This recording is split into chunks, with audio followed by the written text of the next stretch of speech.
இந்தியாவில் மொத்தம் 9 கோடி பனைமரம் இருக்கு. தமிழ்நாட்டுல 5 கோடி பனைமரம் இருக்கு.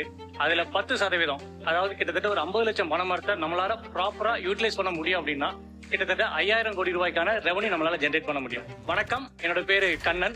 திருநெல்வேலி மாவட்டம் வள்ளியூர் பக்கத்தில் இருக்கக்கூடிய நம்பியான் விலை என்ற ஒரு கிராமத்துல இருந்து வரேன். பனையரும் சமூகத்துல இருந்து வரேன். ஸோ பொதுவா எல்லாரும் அவங்களோட ஸ்டார்ட் அப்ன்றது அவங்களோட கனவுன்னு சொல்லுவாங்க. என்கிட்ட கேட்டீங்கன்னா பாமரம் அப்படின்றது எனக்குள்ள இருந்த நிறைய கேள்விகள் கோவங்களுக்கான ஒரு பதில். தமிழ்நாட்டோட மாநில மரமான பனைமரம் ஏன் வெட்டப்படுது? பனையேறவங்க ஏன் அந்த தொழிலை விட்டு வெளியே வராங்க? தண்ணீர் அதிகமா தேவைப்படக்கூடிய தென்னையும் கரும்பும் இன்னைக்கு ஒரு கேஷ் கிராப்பா இருக்கு. ஆனா ஒரு வாட்டி விதைச்சிங்கன்னா அடுத்த 150 வருஷத்துக்கு பலன் தரக்கூடிய பனைமரம் இன்னைக்கும் ஏரி ஓரத்திலையும் சாலை ஓரத்துல மட்டும்தான் இருக்கு. ஒயிட் சுகர், நாட்டு சர்க்கரையில இன்னைக்கு வரைக்கும் வந்த ஒரு இண்டஸ்ட்ரியலைசேஷன், ஸ்டாண்டர்டைசேஷன் இன்னைக்கு வரை கருப்பட்டியில் நடக்கல. கருப்பட்டி ஒரு நல்ல ப்ராடக்ட், லோ கிளைசமிக். நம்ம சாப்பிட்டோம்னா நம்மளோட பிளட் சுகர் லெவல் அதிகமா ஸ்பைக் பண்ணாது அப்படின்றது எல்லாருக்குமே தெரியும். பட் அதில் இருக்கக்கூடிய சேலஞ்ச் என்னன்னு பார்த்தீங்கன்னா அது பிளாக் ஃபார்மேட்ல வருது. அது ஈஸி டு யூசபிள் ஃபார்மேட்ல இல்லை. நம்ம ஸ்டோர் பண்ணா அது உருகும் அல்லது பூஞ்சான் வரும். குவாலிட்டி இஷ்யூஸுமே இருக்கு. ஸோ பாமரால என்ன பண்றோம் அப்படின்னு கேட்டிங்கன்னா, ஸோ கருப்பட்டியை வந்து பவுடர் ஃபார்மேட்ல கொண்டு வரோம். ஸோ இனிஷியலா வந்து அது ஒரு ஃபைன் கிரானியூல் ஃபார்மேட்ல ஒரு less than 1% மாய்ஸ்சர் கண்டென்ட்ல எப்படி நார்மலா ஒரு சுகர் யூஸ் பண்ணுவோமோ அந்த மாதிரியான ஒரு ஃப்ரீ ஃப்ளோ ஃபார்மேட்டுக்கு கொண்டு வந்தோம். ஸோ அதுதான் இந்த palm jaggery powder format. So அடுத்தது எங்களுக்குள்ள வந்த கேள்வி என்னன்னா, இப்போ நார்மலா ஒரு கருப்பட்டின்றது எப்படி யூஸ் பண்றாங்கன்னா, ஒரு 30-40 வயசுக்கு அப்புறமா எப்போ டயபெட்டிக்ஸ் அப்படின்ற ஒரு பயம் வருதோ அப்போ வந்து நம்ம கருப்பட்டிக்கு ஸ்விட்ச் பண்றோம்.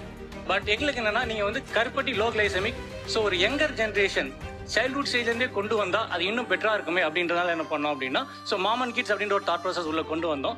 ஸோ கருப்பட்டியில் எப்படி நியூட்ரல் ஃபேக்ட்ஸை இன்னும் பெட்டரா என்ஹான்ஸ் பண்ணலாம் அப்படின்றதுக்காக ஃபெர்மெண்டேஷன் அப்படின்ற ஒரு கான்செப்டை இன்டியூஸ் பண்ணோம். ஸோ அப்படி பண்ணி எடுத்துட்டு தான் இந்த மாமன் கிட்ஸ் பாம் ஜாகரி பவுடர் அப்படின்றது. அடுத்தது வந்து பனங்கிழங்கு மாவு. ஸோ என்னன்னா, நம்ம பனங்கிழங்குல வந்து complex carbohydrates and dietary fibres கொஞ்சம் அதிகம். ஸோ அதனால நம்ம வந்து நார்மலா யூஸ் பண்ணக்கூடிய இட்லி, தோசை, சப்பாத்தி, பூரியில அது வந்து ஒரு 2 or 3 ஸ்பூன்ஸ் ஆட் பண்ணும்போது அந்த ஃபுட்டோட கிளைசமிக் லோட இது கம்மி பண்ணி கொடுக்கும். அடுத்தது வந்து ரெட் பிளிஸ். இது வந்து என்னன்னா, ரெட் ஃப்ரூட்ஸ் அண்ட் வெஜிடபிள்ஸ் எடுத்து பாம் ஜாகரியோட மிக்ஸ் பண்ணி ஒரு மால்ட் மாதிரியான ஒரு எக்ஸ்ட்ராக்ட்ல எடுத்தது நார்மலா ஒரு பூஸ்டர் ஹார்லிக்ஸ் நீங்க எப்படி கன்சியூம் பண்றீங்களோ அந்த ஒரு இடத்துல இதை நீங்க பிளேஸ் பண்ணிக்கலாம். ஸோ இது எங்களோட ப்ராடக்டோட லைன் அப். பிசினஸ் மாடல்னு வரும்போது இப்போதைக்கு நாங்க D2C தான் கான்சென்ட்ரேட் பண்ணுறோம். எங்களோட ஓன் வெப்சைட் பண்றோம், அமேசான்ல பண்றோம், ஜியோமார்ட் பண்றோம். சென்னையில உழவர் பூமியோட ஒரு கொலாபரேஷன், அதுமாதிரி பெங்களூர்ல குக்கர் அப்படின்ற ஒரு குயிக் காமர்ஸ் ஸ்டார்ட் அப் அவங்க ரீசெண்டாக லான்ச் பண்றாங்க. ஸோ அவங்களோட ஒரு கொலாபரேஷன்ல நம்ம வந்து பெங்களூர்ல பொசிஷன் பண்றோம். அடுத்தது UAE மார்க்கெட்ல மை ஃபிளேவரி அப்படின்ற ஒரு பிராண்டோட சேர்த்து கொலாபரேட் பண்றோம். அங்க உள்ள ஷாப்ஸ்லயுமே பண்றோம், ஆன்லைன்லயும் பண்றோம். US பொறுத்தவரை நம்ம மார்ச் மந்த்ல இருந்து நம்ம அவைலபிலிட்டி போறோம். அங்க வந்து freshwise.com அப்படி அதுவும் இன்னொரு வெண்டரோட நாங்க பேசிட்டு இருக்கோம். ஸோ மோஸ்ட்லி கலிபோர்னியா அண்ட் அட்லாண்டால உள்ள ஷாப்ஸ்ல நாங்க மார்ச் 1st வீக்ல இருந்து நாங்க அவைலபிள்ல வரோம்.